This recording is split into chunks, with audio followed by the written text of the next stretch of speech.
On May 29th, at Harvard University's graduation ceremony, Luanna Jiang, a graduate from China, gave a speech as a student representative.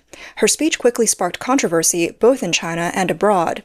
In China, many netizens criticized her speech for being superficial and pandering to Western leftist values. Moreover, it was revealed that she came from a politically influential family. This raised further discussions about educational fairness. Overseas, some people questioned whether she was speaking on behalf of the Chinese Communist Party, and suggested she had ties to the CCP's United Front Work Department.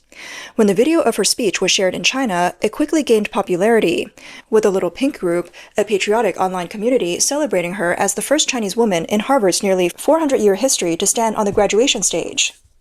However, things took a dramatic turn just 3 hours later. Jiang's reputation began to collapse as netizens criticized the content of her speech.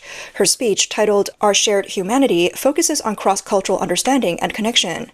Many felt it lacked depth and originality, avoiding real-world conflicts and offering nothing more than a generic speech about universal values. Some compared her speech to a high school essay, which seemed awkward coming from a graduate. Others found her moral superiority and idealistic talk of love and peace to be typical of Western leftist rhetoric, making her seem out of touch and even irritating. Some even joked, saying, "I instantly understood why Trump criticized Harvard." An American professor, Wenda Ray, mocked her speech on Facebook, calling it a well-performed but shallow speech. He argued that the content was a publicity piece with ulterior motives and accused it of being part of the CCP's infiltration of American academia.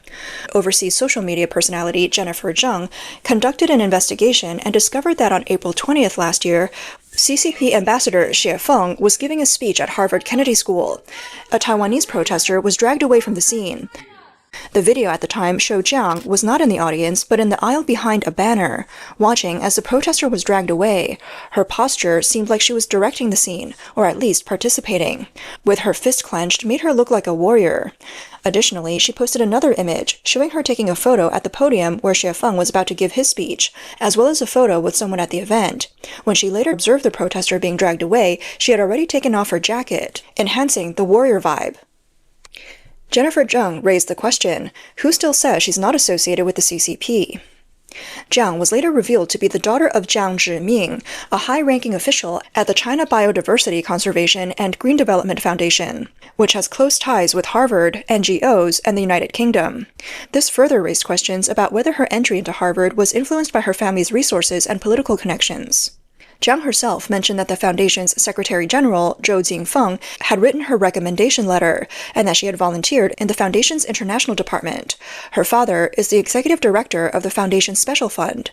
This revelation prompted even more speculation about whether her admission to Harvard was facilitated by special connections. A 2022 report from the Green Development Foundation, which congratulated her on her Harvard acceptance, was also uncovered. The report was written by Zhou Jingfeng, the man who had recommended her. This raised further doubts about the true nature of her achievements.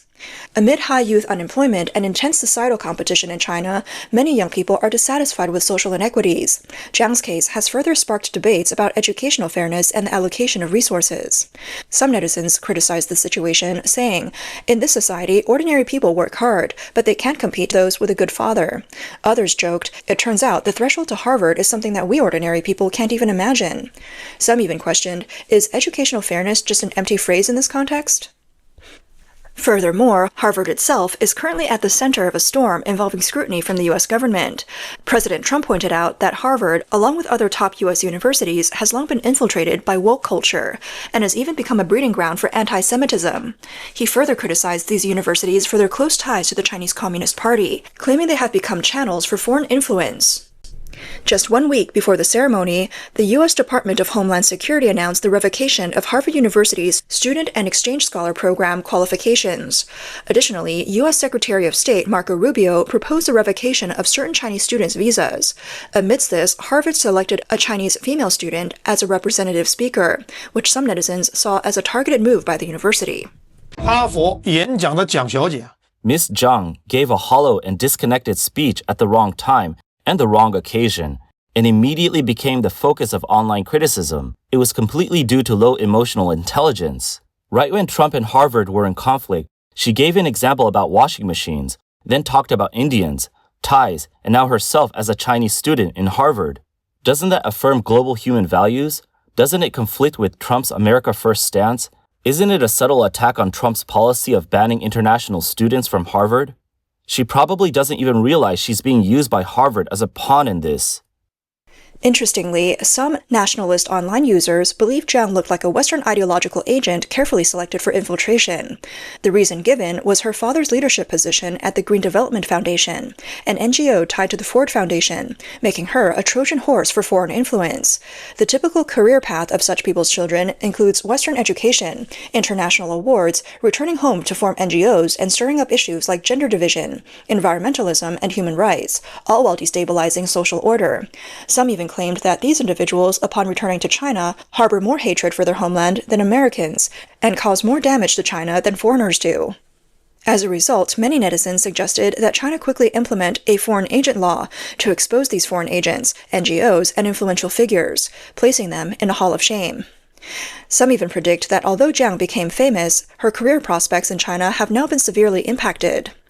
As the controversy around Jiang grew, the Green Development Foundation found itself at the center of the storm. During this time, the foundation suddenly removed all articles related to Jiang from its public platforms. Even the name Jiang Zhiming, her father, was quietly deleted from previous reports. The swift deletion of content has led some to speculate that there must be something shady going on. One netizen joked, "Isn't this like saying, 'I don't have any silver here'?" The faster they deleted the articles, the more it seemed like there was a problem. Moreover, netizens found that the NGO had a checkered past. Some dug into the Green Development Foundation's past fundraising projects, raising doubts about the transparency of its financial flows. The organization was frequently accused of fundraising addiction, as it raised tens of millions annually, but had no clear explanation of how the money was used. In particular, it was revealed that in 2017, the foundation had its evaluation downgraded by the Ministry of Civil Affairs for failing annual inspections. In 2023, the organization was also reprimanded for illegally changing the purpose of donated funds. They had taken 500,000 yuan from a charitable donation, violating China's charity law, and were subsequently placed on a list of organizations with abnormal activities. These past offenses have severely damaged the public's trust in the foundation's credibility. Additionally, Taiwan commentator Cai Chengyuan wrote that Jiang entered Harvard's executive program without exams, relying on connections. Most of her classmates are foreign students, and the program lasts only for 9 months. It doesn't require a thesis or exams, just attending classes. During the 9 months, students also spend a lot of time visiting other institutions, and Harvard refers to this as a bread degree due to its high tuition fees for working professionals. This further confirmed the doubts raised by netizens. Embarrassingly, not only did Chinese netizens reject her speech, but the speech's content and her family background also sparked controversy overseas, with accusations of close ties to the CCP's United Front system. In her speech, Jiang mentioned that she studied international development at Harvard, stating that the program was based on the vision of shared human destiny. Critics pointed out that this wording is very similar to the rhetoric frequently promoted by General Secretary Xi Jinping. In March 2013, Xi Jinping introduced the concept of community of shared future for mankind, a phrase which has been heavily used in the CCP's domestic and international propaganda. In October 2017, the concept was even included in the CCP's party constitution. Since then, CCP officials have repeatedly elaborated on this concept in important speeches at forums like the United Nations, APEC, and the World Economic Forum. Cultural scholar Wu Zhuolai, who is based in the U.S., pointed out on X that Jiang's speech contained CCP key phrases. He highlighted that aside from shared human destiny, she also mentioned, "Our rise does not harm you," a line often seen in CCP propaganda in recent years. Wu argued that Jiang's body language and vocal techniques showed signs of training, resembling a diplomatic spokesperson. He said her rhetoric followed the refined techniques of neo-Marxist discourse, pushing the CCP's ideology. Wen Dare also criticized Jiang's speech on Facebook, suggesting it served multiple purposes, including enhancing her resume, displaying a supposed patriotism, and even fulfilling the CCP's United Front mission. He criticized her for coming from a country with no freedom of thought, political freedom, or religious freedom, yet speaking eloquently about human rights, religious freedom, and poverty without mentioning the CCP's repression of human rights. He called her speech disingenuous. Wen Dare further remarked, "If she believes in freedom of thought, She should criticize the CCP's control over public opinion. If she values religious freedom, why remain silent about the human rights of Uyghurs? If she believes in political freedom, why ignore the CCP's military threats to Taiwan? Other commentators questioned why Jiang, who discussed women's rights and the protection of poor children, didn't mention the chained woman incident in China. This was the case of a woman who was held captive for decades, forced to bear 8 children. Was there any acknowledgement of her basic rights as a woman? Furthermore, did Jiang offer any help to the left-behind children in China still struggling with poverty? They saw her speech as nothing more than empty rhetoric. While the Green Development Foundation is considered by some in China as a guide party organization, it has been found overseas to have close ties to the Chinese military. The Daily Caller reported on June 2nd that Jiang Zhiming donated approximately $140,000 to the China Biodiversity Conservation and Green Development Foundation, CBC-GDF, in 2015. The funds were used to establish the Green Future Technology Development Special Fund.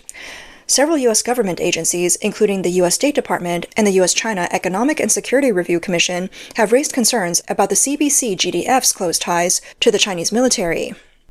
One of the organization's founders is General Liu Zhengcao, a former vice chairman of the Chinese People's Political Consultative Conference, a representative figure of the CCP military and United Front system. The foundation states that Liu's founding ideas laid the foundation for the organization's long-term collaboration with the official military and political systems. In 2017, the CBC-GDF established a CCP committee within the foundation, indicating its organizational structure is closely controlled by the CCP and has long worked with the CCP's United Workfront Department. The report also highlighted that Jiang Zhiming and Zhou Jingfeng, vice chairman and general secretary of the organization, attended an event in Hebei province in 2019. It was organized by the Chinese People's Association for Friendship with Foreign Countries, a CCP United Front entity. This event was co-sponsored by the Chinese defense conglomerate Poly Group, which has been linked to missile technology proliferation and was sanctioned by the U.S. government. According to CCP media reports, the CBC-GDF signed a memorandum of cooperation with Poly Group in 2017.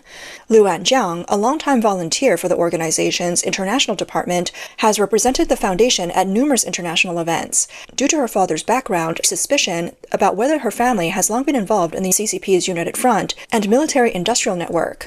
Public records show that Zhou Jingfeng, who recommended Jiang to Harvard, not only holds a senior position at the organization, but is also the joint director of ecological civilization research at Peking University. Zhou has close ties to the official academic system. Zhou has also been reported to have direct connections with Harvard University.